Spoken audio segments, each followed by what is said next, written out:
With royal wedding fever at an absolute peak, people all over the world will be anxiously awaiting their early Saturday a.m. wake up, as they tune in to watch the royal wedding of Prince Harry and Meghan Markle. One major aspect of the royal wedding that viewers will likely have in the back of their minds is how similar, or different, this wedding is to the wedding of Harry's parents, Prince Charles and Lady Diana Spencer, back in 1981. For a variety of reasons, there will likely be many differences between the 2018 royal wedding and Princess Diana's wedding that eager viewers will be keeping their eye on. The main factor setting this wedding apart from its predecessor is that Prince Harry isn't next in line to the throne, as Charles is, and so the global spotlight isn't on this wedding in quite the same way. But thanks to Markle's celebrity, there is a lot of interest from the public in how this wedding will turn out, from the ceremony, to the food, to the flowers, and everything in between. Though Prince Harry and Meghan Markle will be keeping it relatively simple by royal standards, it's still going to be one heck of an event. Here are 6 subtle differences between this royal wedding and Princess Diana's to keep an eye out for. The images of Charles and Diana's 1981 nuptials are famous, and that's largely down to the cameras that captured the dress, the kiss, the carriage and every other detail. The wedding was televised to a then record-breaking audience of 750 million people worldwide, coordinated from a central control tower, and foreign TV stations from around the world sent live translators to the BBC studios in London so they could interpret what was happening to audiences at home. The wedding of Meghan Markle and Prince Harry likely won't be such a record-smashing spectacle, but it'll certainly have its visuals sorted. Virtually every cable channel across America, from Fox News to HBO, is showing it live with or without commentary, and news agencies online, including the New York Times, are planning to live stream it, which was unimaginable when Diana was getting married. And then there are the live tweeters and GIF makers who will be on tap to take every visual and make it into a meme. Diana may have been the people's princess, but this will be one of the most popularly accessible weddings in history. Bethany Clark, Getty Images News. Getty Images' media presence at the 1981 royal nuptials was intense, so much so that, in the lead-up to the ceremonies, Vanity Fair reports that the designers of Diana's dress had to resort to ripping up sketches to avoid journalists getting hold of them in the trash. The wedding itself was filmed in a variety of ways by the excited international press, including Movietone 35mm film, for posterity. Nowadays, everything will be digitally stored. But the biggest change will be the very limited access Harry and Meghan are giving to journalists inside the event itself. They've given only one seat to a reporter inside the chapel itself, and only 4 reporters have been permitted to cover the event from the outside of the building.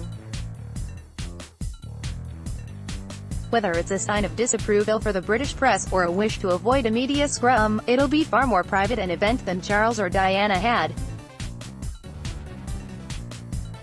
Bethany Clark, Getty Images News. Getty Images. If you're tempted to give the soon-to-be newlyweds a present, save it. Charles and Diana did happen to have a gift registry, but it was a secret one at a fancy homeware store in London, only accessible to intimate friends, and we are still not entirely sure what was on it.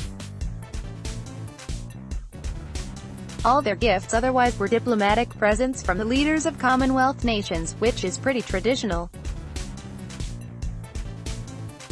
Queen Victoria was sent a colossal cheese by some of her devoted subjects with an accompanying song, which apparently pleased Prince Albert no end. By contrast, Harry and Meghan have openly discussed that if you want to give something to make their wedding day special, you're better off saving the toaster and giving to a variety of charities.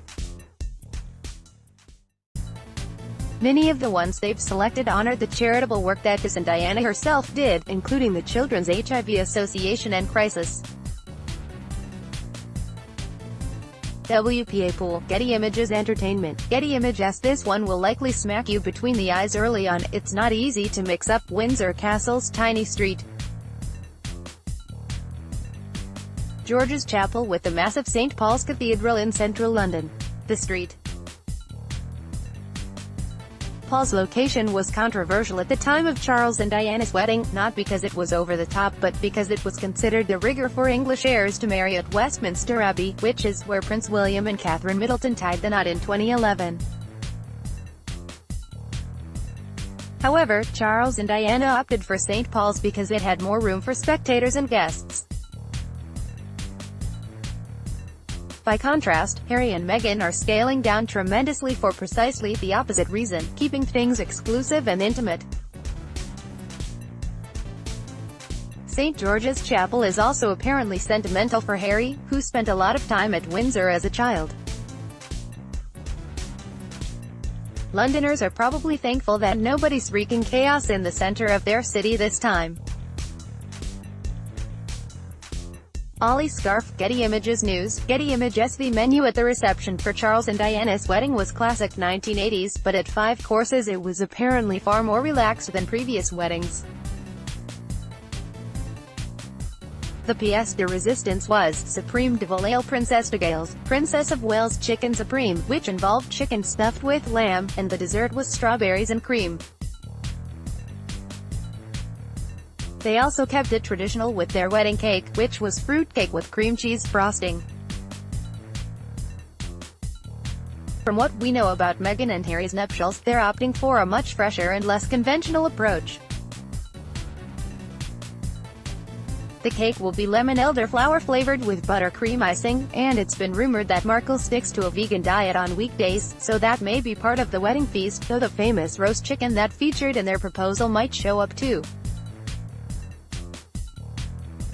Associated Press on YouTube. Charles and Diana's nuptials were one of the most politically star-studded events of the time. Not only were there royals from basically every European country present, there were also notable political figures from around the world, including François Mitterrand, Nancy Reagan, and then Prime Minister Margaret Thatcher, present at the ceremony.